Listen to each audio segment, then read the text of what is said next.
call them out. I don't think they'll mind. But there's some heroes of mine in the faith. Chance and Lavy, I know you're out here somewhere. And they stood in this furnace. And they came out not burned. When one of them lost their dad, the other one lost their husband. And they emerged from the fire. And because of their life, people say, what kind of God is this that you believe in? That you can stand in this furnace and you can emerge and not be burned. Some of you are in the furnace of loneliness.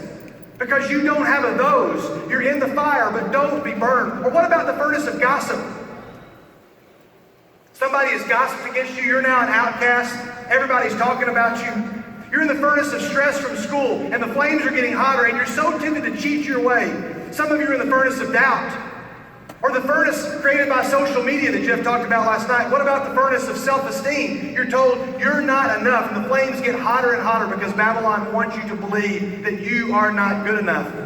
Because you've been staring in the mirror, some of you, and you realize your body doesn't look the way it's supposed to look according to Babylon, and so you either hurt yourself or harm yourself or deprive yourself because you want to look like the identity that the world has given you. You're in the fire of pornography. Late at night, some of you are standing in the furnace trying the computer is right in front of you, and you're like, the flames are getting so hot. God, when you have those, you can stand in this furnace.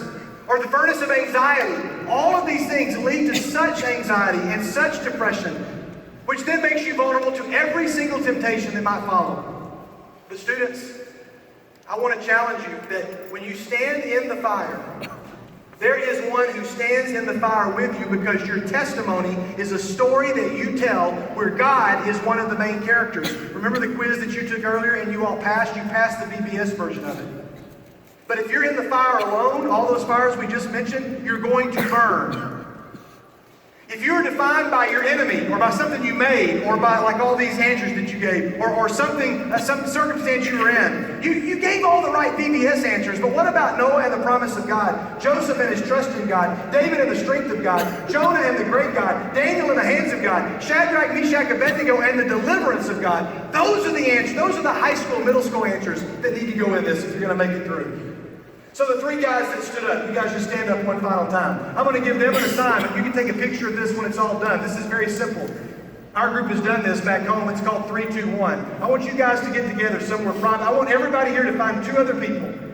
You're going to write down 3, 2, 1. Dudley said he'll send this out to all the group leaders. I want you to share 3 significant spiritual events in your life. So Spencer, you're going to talk about a time when you first sensed the presence of a real God in your life. Henry, you share with everybody when you made a real commitment. Samuel, you talk about when you learned that God would not easily let you go. And you share those things.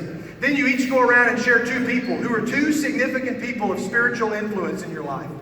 And you share those things together. And then you reach out to those people and you thank them. And then each of you will share what is one significant decision that you made that was affected by your faith in Christ. Those answers are so great. Leaders, you can get a picture of this and do this with your group. Have students do it in small groups, but have them walk through this. You guys can have a seat. Because remember, worship is a conviction that shapes all of life's choices so as to declare to everyone who might be aware that God is our ultimate good. And what He gives us matters more than anything we might define as essential for a meaningful life. I end today telling you the story